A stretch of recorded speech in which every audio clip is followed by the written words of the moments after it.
Hey, y'all, Dr. Endora Crawford here. And today I want to talk to a couple of specific groups.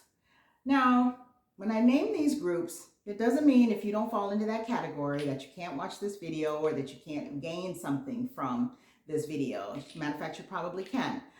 But in keeping with my journey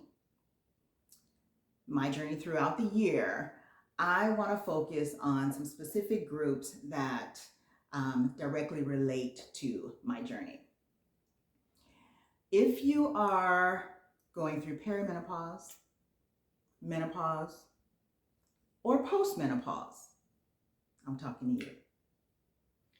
If you are recovering from a major illness, particularly my breast cancer survivors, if you are recovering from that treatment and that process, I'm talking to you.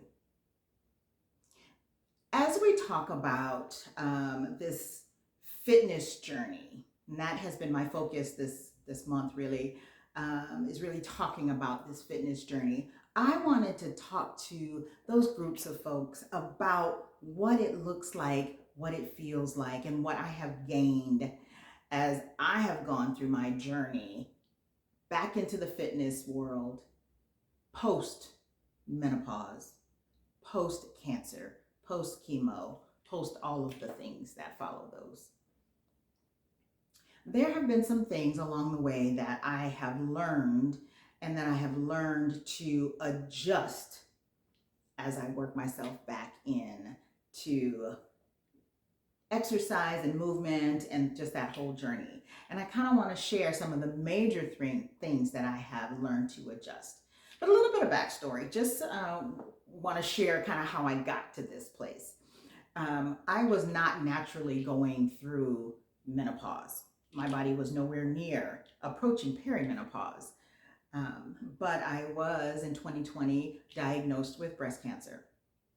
And following that diagnosis came surgery and chemo and radiation, and then subsequently estrogen blockers. And I have been treated with those for the last few years. And so with that, then I was medically placed into menopause. And for those of you who may have experience with breast cancer, and particularly those who are hormone positive, you understand that once you go through that and are placed in medically placed in menopause, you don't get the benefit of taking hormone replacement therapy. That's not an option for us, right? Because the goal is to prevent the estrogen. So as a result, for me, I gained a significant amount of weight. And in that process, I was having to learn, trying to kind of get my regular physical health back, because not only did I gain weight, but then you have the side effects of joint pain and the nausea and all of those other things that go with the treatments. But weight gain was probably the biggest challenge for me. And so as I kind of worked my way back in, I was finding that the things that I once was able to do, one, were not working, or two, I wasn't able to do them. And so it has been kind of a process for me over the years of really trying to understand and embrace where I am and what needs to happen for me to successfully navigate back into the fitness world and navigate kind of my journey of incorporating exercise into my life. So that's kind of my very short backstory. I could create a very long video kind of talking about that process, but what I wanted to talk about today was three things, major things for me that I had to adjust in order to comfortably, and that's very important, comfortably navigate into this routine of physical exercise. So the first thing was I had to adjust the type of exercises I engaged in. Now, for me as a person who, grew up as a track runner and a sprinter, and particularly a short sprinter particularly. I was really into kind of the high impact aerobics. I was into the heavy lifting. Fun fact, I wanted to be a bodybuilder in high school and I trained for that. So I really was into very heavy lifting of free weights and things like that. And then as I got a little older, I kind of transitioned still into high intensity, some of the HIIT exercises, the high intensity interval training, still doing very high impact aerobic dance, dance fitness. And so I have transitioned different types of exercise over the years, but it has been because just my preferences have changed. Not necessarily because I had to, right? Just my preferences changed. Things that I enjoy just changed, but it was still always very high impact. And once I went through treatment and kind of was coming out on the other end of that, I couldn't do the high intensity stuff anymore, right? I had the joint pain and things like that, and I had the extra weight gain, which made it very difficult. And so I started to run longer distance. Now, if you know anything about sprinters, we don't like to run long distance. That is not our thing. But I knew I had to do something, and running was something that I was very familiar with and comfortable with. And so that was kind of the plan, was to incorporate just longer runs. So 1 mile, 2 miles, 3 miles. That's long enough for me. I know that's not long for some of you runners, but but that's long for me. And in that, I developed plantar fasciitis, and it took over a year to get rid of the plantar fasciitis. And in that process, of course, you can't really do much while you are healing from that, because everything is going to either be extremely painful or it's going to exacerbate the situation. So I really had to kind of limit my activity altogether, unless I wanted to do chair exercises or something like that. But and then just let it heal. And so that took a year. I got back into a little walk running. It came back, and then, took a couple months again to heal the second time. And so then I had to decide, okay, these things that I've been doing are not working. It's stuff that I just cannot do. And so I had to begin to incorporate walking and try to develop walking routines that were going to give me the health benefits that I needed, right? Give me the cardio work that I needed, give me the aerobic work that I needed, allow me to move and develop some level of strength in that. So kind of playing around with how long I walked, or did I do interval walking where I picked up the pace and then slowed the pace down. But really a couple of years of just exploring and kind of trial and error. I had to do low impact aerobics where I wasn't jumping much, and where, I wasn't, it wasn't that high impact. And then even the strength training, that shifted, right? I had to maybe not do as heavy weight lifting, because I threw my shoulder out and it had this crazy shoulder injury. So everything was like falling apart. So I was having to do lighter weights and maybe more repetitions or something like that. But initially in that process, it was very difficult psychologically for me to kind of accept that there were things that I just couldn't do anymore. And so that took a toll. It felt like a depression. And it really took a toll on me. So not only did I have to change the type of exercises that I chose to do, I had to really embrace that and be comfortable with it and find ways to make it enjoyable, so that not only was I getting the physical benefit, but I was also helping kind of my mental state. And that kind of is a pattern with all of the things I want to share. Is there is this psychological impact that happens when you're going through these hormonal changes, or you're going through, body changes, that you have to address as well. You can't just address the physical, you have to address the psychological impact. And that is where the change shifted for me when I was able to say, you know what, I'm okay with my exercise being walking. Now, I will tell you, this is still a process for me. This is still a journey for me because I don't necessarily love walking. So I am working to get to that place where I really love doing it because that is going to be a key factor in staying motivated to continue it for the rest of my life, right? Um, and so that kind of was the one of the first major adjustments I had to make, really changing my exercise for me to being more walking, to being more low impact, to being more a different type of strength training. I enjoy body weight training, so I'd rather do that than do the weights. So finding ways to make that have the same kind of benefit as well. Now, the second thing that I had to adjust, and this was big, was the image of what body I was comfortable with. Now, what I mean by that is, when there is this change, this sudden change, for me, this sudden weight gain, of course, there's this shift in what your body looks like and feels like. And there's this level of denial, right? Like, no, this is not me. This is not my body. This is going to change. It's going to go away. I'm going to do all these things and I'll be back to what I was before. This is not me.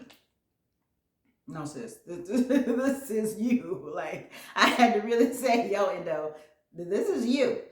And in that process, I got comfortable, and I know many of us do. We get comfortable with covering up. We get comfortable with wearing things that kind of cover the areas of weight gain that we're not comfortable with. And I'm not talking about just your regular fashion where you're wearing a certain style of outfit or dress or blouse that accents whatever you want to accent, covers what you want to cover in a fashion sense. I'm talking about the denial. I don't even want to acknowledge or want anybody to see that I've gained all this weight around my stomach area, or that, my hips are bigger than they were before, right? So in our effort to hide, we still have this image in our head of the pre-body. And that's what we're going off of, because we are not allowing ourselves to really see and embrace the current body. And so what I had to do was get comfortable with just looking at myself all the time, just removing my clothes when I got out of the shower, just staying in the bathroom and doing all of my care with no clothes on, with no robe on, so that I'm constantly looking at my body and getting familiar and comfortable with what I'm seeing. And over time, that becomes the new imprint. That becomes the new image that I see, not this pre-body, but now I have really trained myself to visualize the current body, and then that's what I work from. So once I embraced that, I'm telling you, that was the moment when I went into my closet and I was like, all this stuff has got to go. I can't fit it. I haven't been able to fit it in a couple of years. It's got to get out of here. Because again, there was this psychological trauma that went along with it. You go to your closet, it's full of clothes, and you see absolutely nothing that you can wear. And what that does to you psychologically, oh my goodness. I mean, it brought me way down. It was the most depressing thing. And so I had to purge it all. Undergarments, stockings, pants, shorts, workout gear, even some shoes. Yeah, I gained weight everywhere, right? I just had to get rid of it all. And I'm a little traumatized because there's a coat I got rid of. I got rid of a bunch of coats too. And there's one that I don't think I meant to get rid of it, but it's gone. But overall, it was a very a cleansing process, and it lifted a huge weight off of me. So then now when I was able to, go through my closet, now of course initially I still didn't have anything to wear, but as I began to buy new clothes and start over, then I could feel much more comfortable that the clothes that I was buying or had in my closet were things that I could actually fit. They weren't things that were going to make me look a mess, that were squeezing me too tight and giving me bulges here and there, or things that were oversized and made me look worse just because they were oversized in my effort to conceal. Um, and so that, I think, was the hardest transition for me, was adjusting this body image. And I will tell you, and I'm not trying to, tell on my folks here, but we, not only do we deceive ourselves, we deceive each other. And I think for a while I felt like, okay, am I the only one going through this? Because everybody else seems to look slim in their clothes. And then as I'm engaging more with folks, and I'm realizing everybody's got on shapewear and they're wearing all kinds of body shapers. They got the same little extra punch I got. So why am I feeling bad? Because they're wearing shapewear and I'm not. It doesn't mean that I'm the only one who's going through this. Right? So that was an awareness as well. So it was just this whole process of getting to this acceptance. Hey, this is me. And for now, I gotta be okay with it. Do I want it to stay that way? No, because I'm not comfortable, right? I still have pain in my knees, and I still have, challenges with some of the fitness, but this is who I am. Okay, I gotta be all right with showing the shape that I have. So that process really took some time. I think I am in a better space with that than I am with, getting comfortable with walking. But nonetheless, it's still a daily challenge, right? It's still a daily thing, having to say, well, am I ever going to lose weight? Am I ever going to find the thing that is going to help me lose weight? Am I going to continue to gain weight? I think that was my biggest worry, is the weight was just steadily going up and it was not leveling off. And so, that added to the stress as well. Is like, well, how high is this going to go, and how long is this going to happen? So that was a challenge. But things, like I said, I've begun to embrace that. I've made some of those adjustments. I've lost some weight, so that has been fabulous, and we'll talk about that in another video. But then moving on, to the third thing that I had to adjust. And this one kind of came a little naturally because of the first two. Once I realized, okay, I have to change the exercises that I do, and I have to change this body image that I'm working with, right? This starting body image that I'm working with, ultimately my goals shifted. And it might, it was no longer I want to get into a size 8 or a size 10, or, that wasn't the goal anymore. The goal was to get into a comfortable weight that felt good for my body, that wasn't creating stress and pain on my knees. The goal shifted from just being really strong, because I used to pride myself on being stronger than people expected me to be. But I had to shift from just wanting to be strong and be able to lift furniture and lift things and do all this crazy stuff, because I really don't need to do that, right? I'm a grown woman now. I got a job. I got a real salary. I can pay for movers. I don't need to lift this stuff myself. But the goal now became more functional, right? Can I get up the stairs quickly with no pain if I need to? Or just up and down the stairs on a regular basis, right? I wanted to be able to function. When I drop my keys on the ground, can I bend down and pick them up comfortably? And I'm telling you,